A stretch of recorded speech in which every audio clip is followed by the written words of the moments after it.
Buenas noches a todos los que se aventuran en las sombras con nosotros. Bienvenidos a Espiral de Pesadillas, un rincón donde lo inexplicado susurra sus verdades más profundas y perturbadoras. Para comenzar este viaje, este descenso a los lugares olvidados donde el miedo aún respira, nos gustaría saber, ¿desde qué parte del mundo nos acompañan esta noche? Dejen su respuesta en los comentarios. Nos fascina saber hasta dónde se extienden los ecos de estas historias. Hay lugares, apartados del estruendo incesante del mundo moderno, enclaves donde el tiempo parece discurrir a otro ritmo, más denso, más antiguo. Pequeños pueblos acunados en valles profundos, aldeas perdidas entre montañas imponentes, comunidades aferradas con silenciosa tenacidad a tradiciones que el progreso y la razón no han logrado borrar del todo. Esta noche, nos adentraremos en uno de esos lugares. Un sitio donde el aislamiento geográfico y cultural ha cultivado algo más que simples cosechas o la monotonía de los días. Algo antiguo, paciente y voraz. Prepárense, porque las historias más genuinamente aterradoras, aquellas que se deslizan bajo la piel y anidan en la memoria, a menudo se encuentran donde menos se espera, en el corazón mismo de la aparente e idílica tranquilidad rural. La penumbra en Valle Olvidado. Javier era un hombre de miradas, no de palabras. Fotógrafo de lo esquivo, buscador incansable de esos fragmentos de realidad que la modernidad parecía empeñada en sepultar bajo capas de asfalto y progreso. Su obsesión eran los lugares auténticos, aquellos rincones donde el alma de antaño aún se resistía a exhalar su último aliento. Fue así como escuchó hablar de Valle Olvidado. Un nombre susurrado, casi una leyenda entre los pocos que aún recordaban su existencia, un lugar que apenas figuraba en los mapas más detallados, como una mancha borrosa en el borde de lo conocido. El viaje fue una inmersión gradual en el olvido. Las carreteras principales dieron paso a caminos secundarios, estos a senderos de tierra cada vez más estrechos y mal conservados, flanqueados por una vegetación que se volvía más densa, más salvaje con cada kilómetro. Sentía como la civilización, con sus ruidos y certezas, se desvanecía a sus espaldas. La naturaleza que lo rodeaba era de una belleza imponente, casi brutal, árboles centenarios cuyas copas se entrelazaban muy alto, formando una bóveda que apenas dejaba filtrar la luz del sol, sumiendo el camino en una perpetua penumbra verdosa. El silencio era pesado, opresivo, roto solo por el crujir de las hojas secas bajo las ruedas de su viejo vehículo y el canto esporádico de algún pájaro invisible, un canto que, extrañamente, carecía de alegría. Finalmente, tras una curva cerrada que bordeaba un precipicio cubierto de maleza, el valle se abrió ante él. O más bien, se hundió. Un puñado de casas de piedra oscura y tejados de pizarra descolorida, agrupadas como ovejas asustadas en el fondo de una hondonada. Algunas parecían abandonadas, con ventanas como cuencas vacías y puertas desvencijadas. Muy pocas personas se veían por los senderos polvorientos que hacían las veces de calles. Y sobre todo, una niebla. Una niebla pálida y persistente que parecía emanar del propio suelo, abrazando las casas, difuminando los contornos de las colinas circundantes, incluso en lo que Javier supuso era el mediodía. Sus primeros intentos de interacción fueron desalentadores. Los pocos aldeanos que encontró, ancianos en su mayoría, de rostros curtidos y miradas insondables, respondían a sus saludos con un cabeceo apenas perceptible, a sus preguntas con monosílabos evasivos o, más a menudo, con un silencio que era más elocuente que cualquier palabra.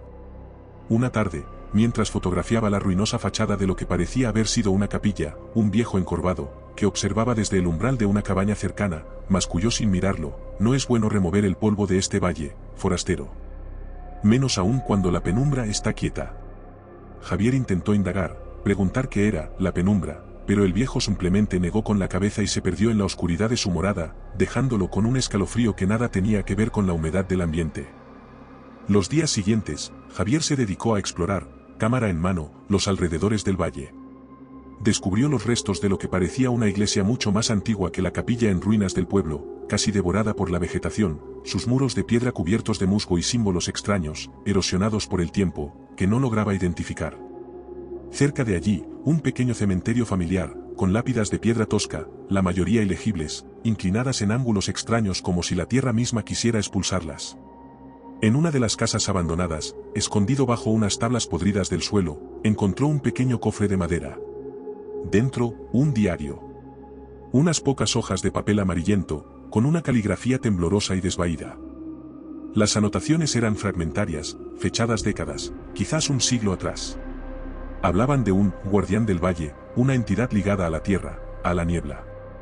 Un ser que exigía respeto, silencio y ofrendas periódicas para mantener el equilibrio. Mencionaba la época de la niebla espesa, un periodo del año en que la bruma se volvía casi sólida, y era entonces cuando él, o aquello, caminaba más cerca de los vivos, cuando su influencia era más palpable. Hablaba de susurros en la oscuridad, de sombras que se movían donde no debía haber nada, de desapariciones nunca resueltas. Javier comenzó a observar a los aldeanos con otros ojos. Notó rituales discretos, casi imperceptibles. Al atardecer, cuando la niebla comenzaba a ascender desde el fondo del valle, las puertas se cerraban con cerrojos ruidosos, las pocas luces se extinguían. Vio a una anciana dejar un pequeño cuenco con leche y lo que parecían bayas silvestres al pie de un roble nudoso y solitario en el linde del bosque. Otro día, encontró pequeñas figuras de paja y ramas entrelazadas colgadas en los árboles más profundos del bosque, como extraños espantapájaros o fetiches. Nadie hablaba de ello. Nadie admitía nada. Pero el miedo era una corriente subterránea que fluía bajo la superficie de sus vidas. La sensación de estar siendo observado se volvió constante, opresiva. Sombras fugaces en el rabillo del ojo. El crujido de una rama en el bosque cercano cuando no había viento. Un susurro gutural, casi inaudible, que parecía cabalgar en las ráfagas de aire frío que barrían el valle. Su sueño se volvió ligero, poblado de imágenes fragmentarias de la niebla y de ojos que lo miraban desde la oscuridad. A pesar de las advertencias mudas del diario y de la palpable aprensión de los aldeanos, la curiosidad de Javier o quizás una temeridad nacida de su escepticismo urbano lo empujó a ir más allá. Quería capturar la esencia de Valle Olvidado, y sentía que esa esencia residía en su misterio más profundo, en la niebla misma. Decidió adentrarse en el bosque durante la época de la niebla espesa, que según sus cálculos y las pocas palabras que había logrado arrancar a un niño antes de que su madre lo llamara con urgencia, estaba comenzando. Eligió una noche que coincidía con la luna llena, aunque ésta apenas sería visible a través del manto brumoso. La niebla, esa noche, era diferente. Más densa, más fría, casi palpable. Envolvió a Javier como un sudario húmedo, reduciendo su visibilidad a apenas unos metros. Los sonidos familiares del bosque, el ulular de una lechuza, el crujir de la hojarasca bajo los pies de algún animal nocturno desaparecieron por completo. Un silencio antinatural descendió, un silencio tan profundo que podía oír el latido acelerado de su propio corazón y el siseo de su propia respiración. O quizás, no solo la suya. Pronto se dio cuenta de que estaba perdido. Los senderos que creía conocer se habían desvanecido, los árboles eran siluetas fantasmagóricas e idénticas entre sí. La brújula de su teléfono giraba erráticamente antes de que la pantalla parpadeara y se apagara. Su cámara, al intentar enfocar, emitía un zumbido extraño y las imágenes en el visor aparecían distorsionadas, con manchas oscuras que no estaban allí. Comenzó a ver formas en la niebla. Al principio, creyó que eran juegos de su imaginación, sombras proyectadas por la escasa luz lunar que se filtraba. Pero las formas se volvieron más definidas, aunque nunca completamente claras.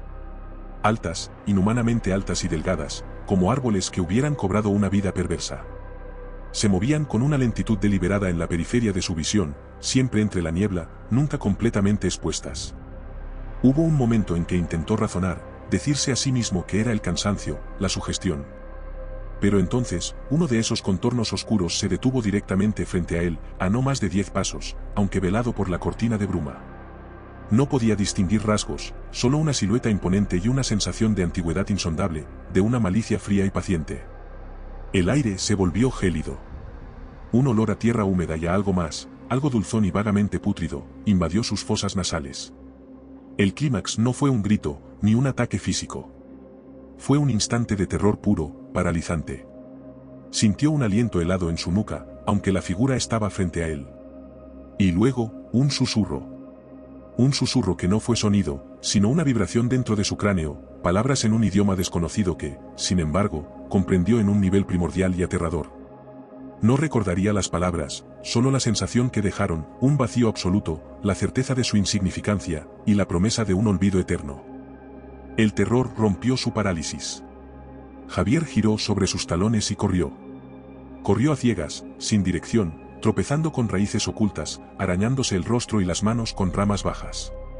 No miró atrás, pero sentía la presencia, no persiguiéndolo activamente, sino simplemente, estando allí, en todas partes, como si el bosque entero fuera una extensión de su voluntad.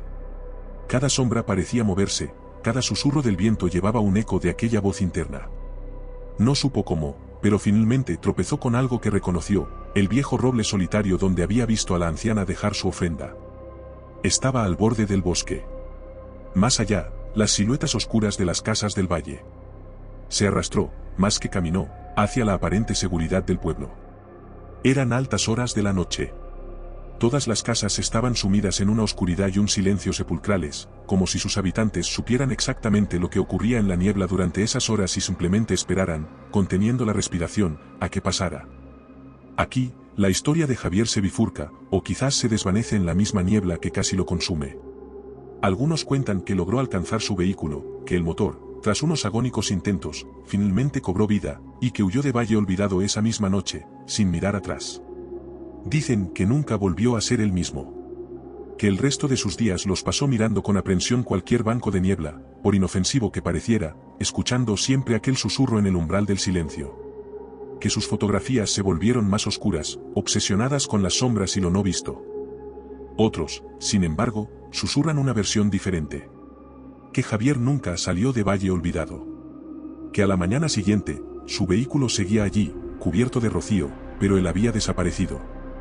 Algunos dicen que su cámara fue encontrada semanas después, en lo profundo del bosque, con la lente rota y sin imágenes en su memoria.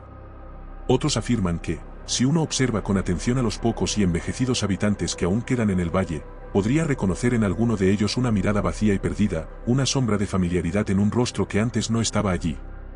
Como si el valle, o la penumbra que lo habita, a veces decidiera quedarse con aquellos que se atreven a mirar demasiado de cerca sus secretos.